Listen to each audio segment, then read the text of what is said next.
В'язаний платочком. Ой. Ой, ось моя дитина. Ось моя дитина. Дитина немає. Ось моя дитина. Ось Прокопенко Даніл. Ось він.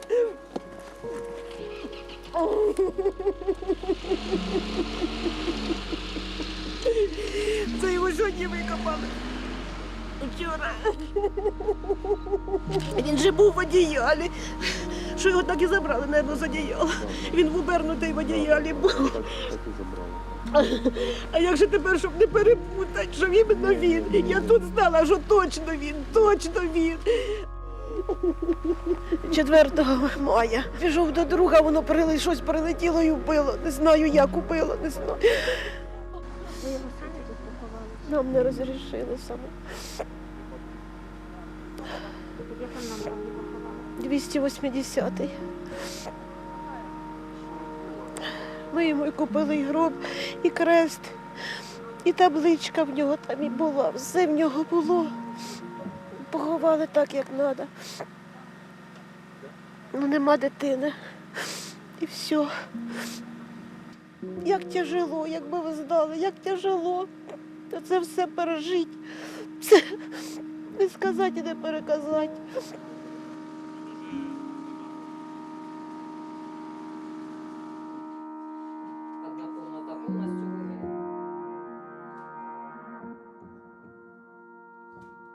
При учеті покойників я почав з 280 номера, вже з 4 мая працювати. Трупів було дуже багато після обстрілів. Люди обращались кожен день. Ви самі ці гроби збираєте? Ні, я тільки обшивав.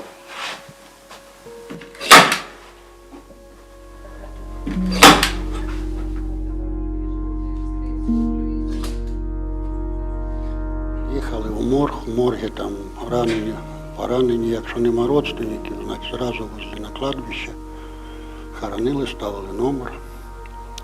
Тоді ми під'їжджали до моста, до бившого горисполкома, там люди знали, що під'їжджає ритуалка, і вони нам розказували, де, в яких дворах, чи на вулицях, чи в огородах є люди, які там пробували полоть, чи садити картошку, прилетіли снаряди, їх розірвали, ми їхали, забирали, везли в морг. Якщо родственники не приходили, нема, значить ми їх везли, ховали.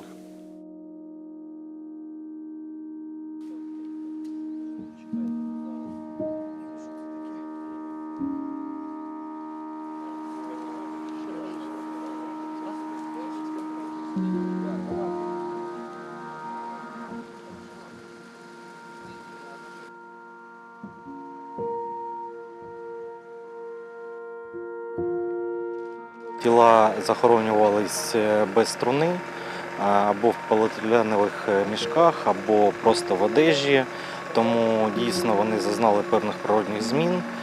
І на місці події інколи досить важко судово-медичним експертам встановити або наявність якихось тілесних ушкоджень, або встановити причину смерті. Саме тому призначається судово-медична експертиза. Жінки, чоловіки. На даний час ексгумовано з братської могили 17 тіл військовослужбовців Збройних сил України. Також з індивідуальних ще 4 військовослужбовці Збройних сил України, тобто на даний час 21 тіло військовослужбовця України.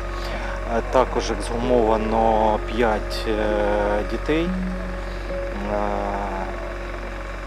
Інколи ексгумуємо рештки осіб, тобто навіть не маємо змоги встановити стать особи, це як наслідок або авіаударів, або мінно-вибухових травм.